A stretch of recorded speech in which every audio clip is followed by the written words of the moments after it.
Hello, welcome to our video on a crash course in chemistry.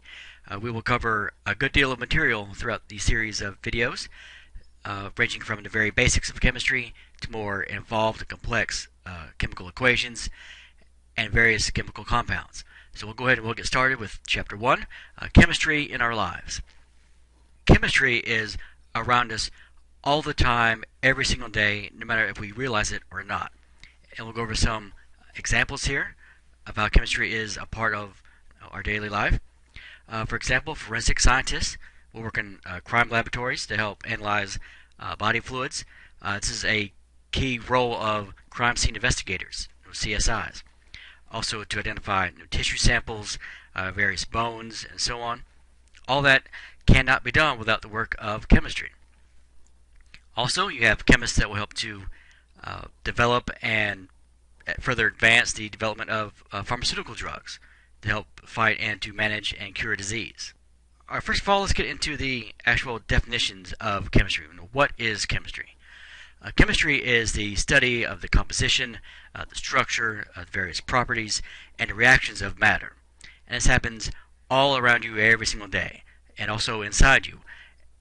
Whether you're awake or asleep, there are thousands, literally thousands of chemical reactions that go on every single minute of every single day inside of you. An example that's given here in the picture is a glass of water with an antacid tablet being dropped into it. And this antacid tablet will undergo a chemical reaction when dropped into water. That's why you see these thousands of little tiny bubbles. That is evidence of a chemical reaction, how it's reacting with that water and being broken down and forming this little tiny bubbles here. Now on the last slide we mentioned the term matter. So what is matter? Matter is another term for any substance that takes up space, no matter how large, no matter how small. All things are made up of matter. The antacid tablets on the last picture are made up of matter. The water it was submerged in is made up of matter. The glass they are sitting in is made up of matter. The air around that glass is made up of matter. So everything that takes up any amount of space at all, no matter if it's really big or really small, is made up of matter. All right, next we'll get into chemicals. Chemicals are a substance that have the same composition and properties wherever they're found. No matter if they're found in a chemistry lab or in a grocery store shelf or in your home, they'll have the same chemical traits and chemical properties no matter where they're found. And these are often substances that you use on a daily life. An example that's used here is toothpaste. Now, toothpaste is something that you should be using at least once a day, if not more. Most people don't think of it as anything other than toothpaste, but it's a mixture of various chemicals. And here are some of those that are found commonly in toothpaste. All right, the first one, calcium carbonate. This is used as an abrasive to help remove the plaque from your teeth.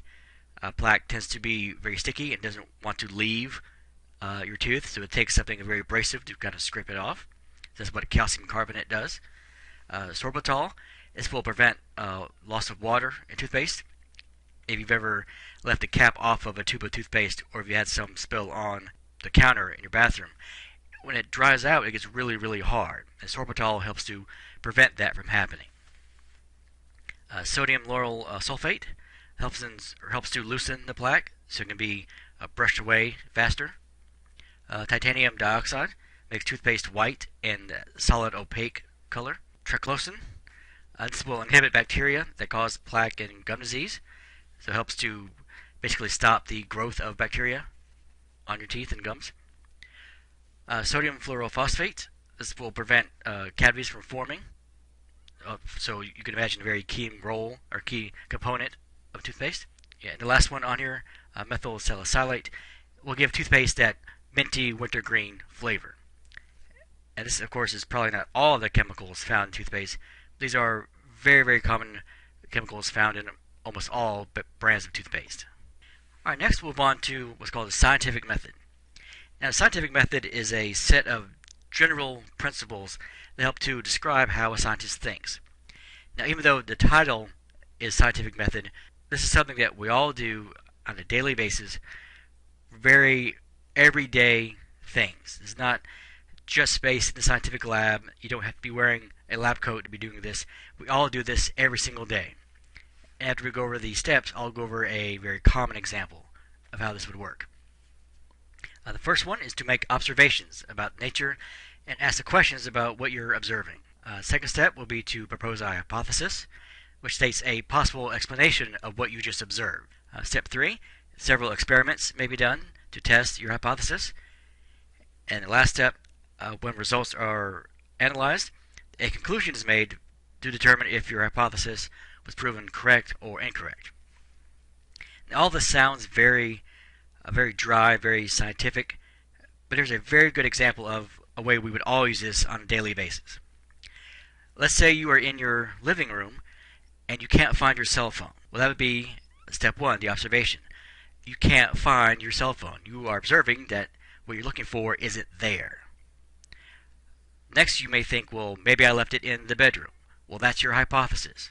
Maybe I left it in the car or the bedroom or the bathroom. That is your hypothesis. You are coming up with an explanation of why it's not with you at the moment. Then you go to the bedroom to look for the phone, or to your car, or to the bathroom. That's your experiment. You are going to a room to look for it. And then if you find it, then your hypothesis was proven true. If you don't find it, it's proven not true or incorrect. So something very simple, something very non-scientific sounding, is still a part of the scientific method. You make an observation, you're forming a hypothesis to explain that observation, you perform an experiment to prove or disprove your hypothesis, and then you analyze the data and come to a conclusion on whether or not you were right or wrong. All that is a scientific. All right, next we'll move on to some key math skills that you'll need for chemistry. Now, chemistry deals a lot with math, both with the reading of charts and graphs, formulating charts from raw data, being able to use basic arithmetic and algebraic skills to use chemical formulas. So this graph here represents the relationship between two variables. On this axis you have volume, measured in liters, and this axis temperature, measured in degrees Celsius. So being able to look at something like this without ever seeing it before, and being able to pull data from that is critically important to any chemistry class or any chemistry based material. Alright, next, another key skill that you will need when it comes to math and chemistry is identifying place values. Right, for any number, you can identify the place value for any digit given in that number. Two examples listed below, one with a decimal point, one without. So the first one, 2,518. The reason why these numbers have the names that they do is because of their place value. So for this one, the 2 is in the thousands position. So that's why it's 2,000. The 5 is in the hundreds position. That's why it's 500. The 1 is in the tens place, and then 8 is in the ones place. That's why you get the name 2,518 for this number in this order. So starting here with the smallest number, ones, tens, hundreds, thousands. Next would be 10,000s, 100,000, million, and so on. That's how numbers get their names. Now, dealing with a more detailed number, a number with a decimal point, 6.407. Of course, the 6 will be in the ones position. And anything that's beyond or to the right of the decimal point will end with the letters TH. So this first digit, the 4, is in the 10th position. Not tens, but 10th. The one after that, instead of being, this will be the 10th, next will be the 100th, this will be the 1000th. And the numbers will continue being ordered in that same pattern. So next digit would be the 10,000th, then 100,000th, and so on. And this is very, very important to understand where these digits get their names from when it comes to rounding, when it comes to calculations, when it comes to scientific notation, which we'll talk about in a few minutes. But being able to identify place value is very, very important to chemistry. Right, another key skill that's needed when it comes to chemistry, calculating percentages. Now, to determine a percentage for anything, not just something in chemistry or in a science class, but a percentage in general, you divide the parts by the whole. The word percent literally means of 100. per means of, and then cent, think of cents in a dollar. There are 100 cents in a dollar. So the word percentage means of 100. The example that's given here, let's say you have a total of 32 books here. And of those 32, there are 8 that are chemistry books. So to find a percentage of that, 8 chemistry books divided by the overall total, 32, and multiply that value by 100%. That will give you 25% of that total are chemistry books. So 8 divided by 32 gives you 0.25. That value multiplied by 100 gives you 25%. If the percentage of red balls is 5, that means there are 5 red balls for every 100. Because remember, the percentage means of 100. So these are all equivalent values here. So 5% of red balls would mean 5 out of 100. So being able to calculate percentage will come into play when we get to more advanced chemistry equations. Next, interpreting graphs, something we mentioned a little bit ago. In the following graph, the volume of a gas in a balloon is plotted against its temperature. The y-axis, which goes vertical, up and down, will represent the volume, which is measured in liters. That's what the capital L means, liters. The volume of the gas in that balloon. The x-axis, which goes horizontal, left to right, will represent the temperature of that gas. That's measured in degrees Celsius. And the title will indicate that the volume of the balloon was measured at different temperatures. And then the points on the graph will represent the volume of the gas that was measured at a specific temperature. As you can see, this is the graph that was on our previous slide a few minutes ago. Of course, the title here on top, volume of the balloon versus temperature. The variable here on the bottom, the x-axis, which goes left to right horizontally, is temperature, measured in degrees Celsius. The variable on the y-axis, which runs up and down vertically, is volume, measured in liters. So at every point you can measure, or you are given the data between what temperature it was measured and the volume of that balloon. As you can see, just by looking at these data points, as one goes up, the other one goes up. So this is a nice steady increase for both of these variables. That's what's called a direct relationship. So when one variable goes up, the other one goes up. They are directly connected to each other that way. The next topic we'll talk about, it tends to confuse students, at least in the beginning, even though it really isn't that difficult once you get comfortable with the idea, and that's called scientific notation. Scientific notation is a way to write numbers in a more efficient way. A lot of times when you deal with chemistry, you're going to be dealing with values that are really, really large or really, really small. And it gets really cumbersome to write down all those zeros. So scientific notation is the way to write really big or really small numbers in a nice, neat, shorthand way. You aren't changing the value of the number, you are just writing it in a more efficient manner. All scientific notation has two parts. You have what's called a coefficient, and that is multiplied by 10 raised to a certain power. And the key thing about the coefficient to remember, it's not listed on here, but I will go ahead and mention it anyway. The coefficient, the smallest that number can be is 1. The highest that number can be is 9.9, because you're dealing with multiplying by a power of 10. So there really is no reason why it should be any higher than 10 or any lower than 1. So here's the example that's given. If you're going to write 2400 in the correct scientific method, what you want to do is move the decimal in this number to where the coefficient is between that 1 and 9.9 range. So the decimal is usually right here where the cursor is. It's just never written for whole numbers like this. In order to get that down to that narrow window, it has to be moved this way, over here, where it falls between the 2 and the 4. So next what you do is count how many places that you moved the decimal. So the decimal is here, 1, 2, 3. So 2400, written in scientific notation, is 2.4 times 10 to the third. And the key here is the value 2400 and scientific notation represent exactly the same value. There is no difference in the value here. 2400. Decimal starts off here, so you need to move over 1, 2, 3 places. So that means that becomes 2.4 0.4 times 10, you moved over 3 places. Those are equivalent values. Alright, another example is when the exponent is a negative number. The exponent can be positive or negative. It depends on the number that you're talking about. This value here, 0.00086, that's the same thing as saying 86 10,000ths. So instead of writing it this way, you can write it like this.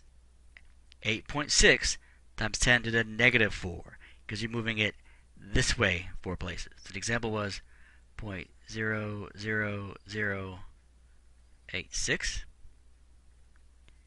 The only way you can get the coefficient between that window of 1 to 9.9 is to have it as 8.6, because you aren't changing any of these digits. You don't change any numbers. The only thing that you're moving or changing is the placement of the decimal. Alright, so that's going to be the coefficient part. It's going to be, alright, because we ended up between 8 and the 6 here.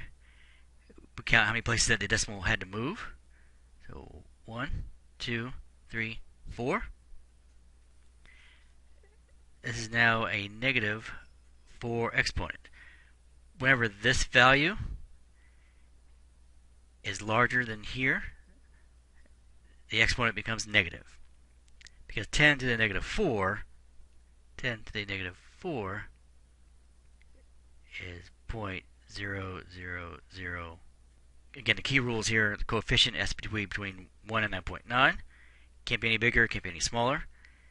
And this value is equivalent to this value.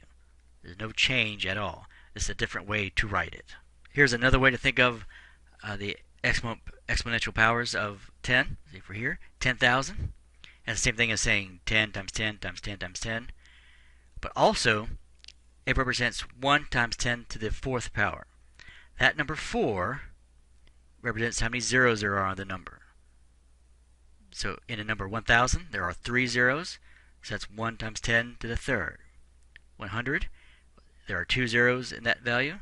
1 times 10 to the 2nd power. So it's a nice shorthand way to think of how large a value is by looking at the number. Alright, here's an example of a measurement in scientific notation. The diameter of the chickenpox virus is 0.0000003 meters. Now you can write that value, but it does get kind of cumbersome, and it'd be very easy to add another 0 or to take away a 0 when you shouldn't, which of course either way changes the value. The same value this represents can be written this way: 3 times 10 to the negative 7 meters. A decimal or right after this whole number, moving it 7 places this way to make the value smaller. So when that exponent is negative, that whole number will become a smaller value. So that's an incredibly small number, but written in a much more handy way, much more convenient way like this. Alright, here's some examples of how measurements for various things can be written, either if they're really, really big or really, really small.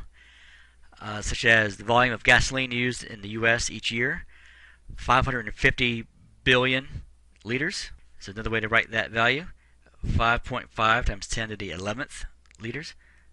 Again, equal value, there's no change here.